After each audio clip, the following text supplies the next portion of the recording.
Welcome back, Focus Learners. I am absolutely thrilled to have you here for another explainer. Today, we're taking a super practical structural deep dive into one of the most critical components in hardware verification. I'm talking about the UVM monitor. We're going to break down exactly how this really fascinating piece of verification architecture acts as the ultimate passive observer in our test benches. If you're looking to really master the universal verification methodology, understanding the monitor is just absolutely essential. So let's jump right into it. Okay, so here's our roadmap for today. We're going to follow the entire journey of a signal. First, we'll cover active versus passive components. Then we'll look at sampling from the DUT to the monitor, followed by building abstract transactions, the TLM broadcast handoff, and finally, we'll wrap it all up with some practical implementation examples. But first, I want to pose a framing question to you. In modern digital designs, we're dealing with crazy complex interfaces, right? They're toggling literally millions of times per second. So how do we actually make sense of all those millions of pin-level transitions without accidentally interfering with the hardware's natural behavior?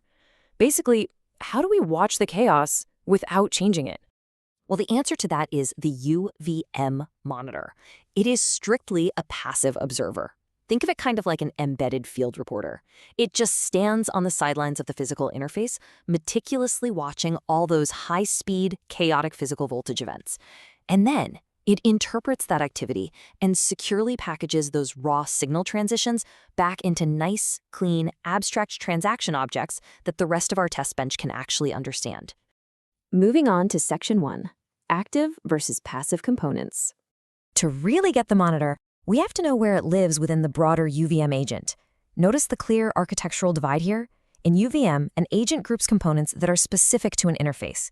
So an active agent contains a sequencer, a driver, and a monitor, because it's actively driving stimulus into the design under test, or DUT. A passive agent, on the other hand, well, it instantiates only the monitor. There's no driver, there's no sequencer. It exists strictly to observe. It is the ultimate passive component. It watches, it records, but it never ever touches or drives those signals. And here is exactly why that matters so much. As your design scales up, from tiny individual blocks to a massive multi-unit system, those internal block-level interfaces can't be actively driven anymore, but they still have to be monitored to ensure internal protocol compliance.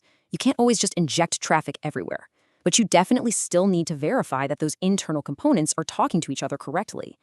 Passive agents, which are powered entirely by UVM monitors, are the exact things that make that system-level visibility possible. Next up, Section 2, Sampling from the DUT to the monitor. So conceptually, we know what the monitor does. But how does a software class physically connect to hardware signals? We need a bridge, and we rely on something called a virtual interface. In SystemVerilog, the hardware design under test lives in a static, module-based domain. But UVM? UVM is an entirely dynamic, class-based, object-oriented software domain. You can't natively just wire a static module to a dynamic class that's being created and destroyed on the fly.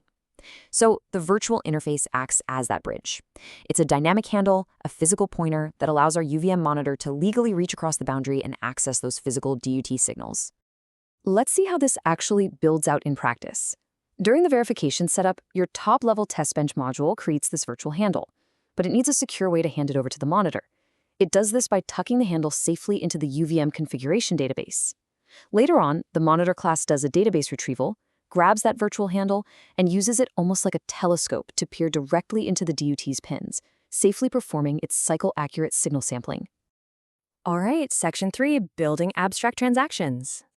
Once the monitor is securely connected and sampling those pins, what does it actually do with all that data?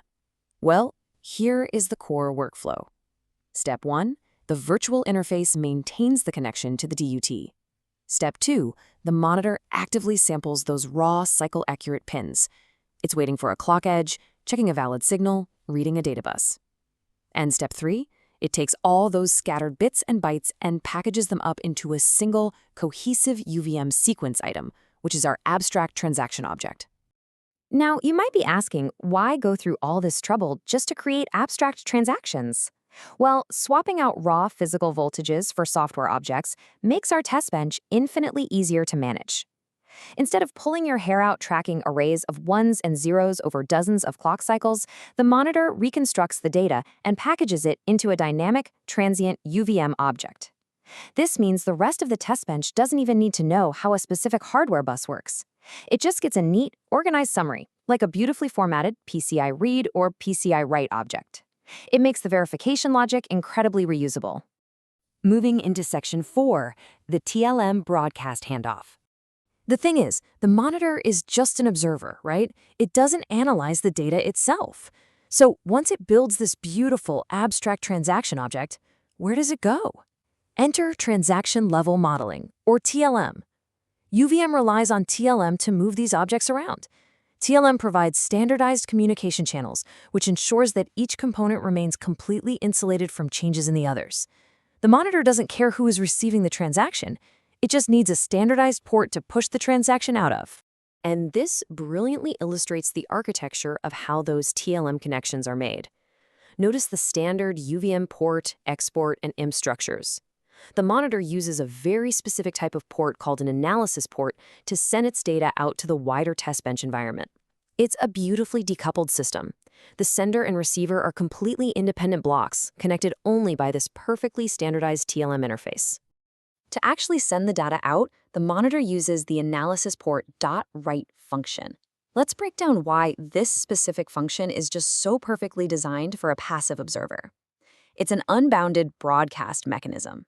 That basically means the monitor shouts the transaction out to anyone who happens to be listening.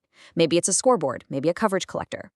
But here's the absolute coolest part. It executes instantly in 0 simulation time. Because it's a void function, the monitor's thread is never blocked. It hands off the data, and boom, immediately goes back to watching the hardware pins. Oh, and a quick rule for subscribers. Because the monitor broadcasts a pointer to the exact same object, subscribers absolutely must make a local copy of that transaction if they plan to modify it. Otherwise, you're looking at some serious data corruption. Finally, let's wrap up with Section 5, Practical Implementation Examples. We've covered the architectural theory, the sampling, the object reconstruction, and the broadcast mechanism. Now let's look at a code snippet derived directly from our source material. mon1.analysisport.connect and then sb.expectedimp. This is the exact syntax used in a UVM environment to wire a monitor to a scoreboard. We're taking the monitor's analysis port, using the connect method, and binding it to the scoreboard's implementation port. It's clean, it's modular, and it flawlessly reflects the TLM architecture we were just talking about. But wait, when do we actually make that connection? UVM relies on a very strict phasing mechanism. In the build phase, which executes top-down in 0 simulation time, we actually instantiate and create our monitor and scoreboard components. After that, the simulation moves to the connect phase. This one executes bottom-up, and it is precisely where that connect code from earlier lives. You gotta build the components before you can wire their ports together. Makes sense, right? There is one final practical implementation detail to consider, though. We know the monitor broadcasts in 0 simulation time and cannot be blocked. But what if the scoreboard, or whatever consumer is on the other end, is slow and actually needs to block while it processes really complex data? UVM handles this super elegantly with a UVM TLM FIFO. We can just connect the monitor's port to this FIFO buffer instead. The FIFO acts as an unbounded holding tank, letting the consumer grab transactions at its own pace without ever slowing down the monitor. And that brings us to the end of our journey today. We've seen how the monitor passively extracts order from the total chaos of physical pins, building abstract software objects without ever disturbing the hardware. But I want to leave you with this provocative thought. If the monitor can flawlessly interpret the hardware's deepest physical secrets in 0 simulation time, what limits the intelligence we can build into the scoreboards that process that data? It's a fascinating question and one we are definitely going to explore in a future explainer. Thank you so much for joining me. Keep learning, and I'll catch you next time.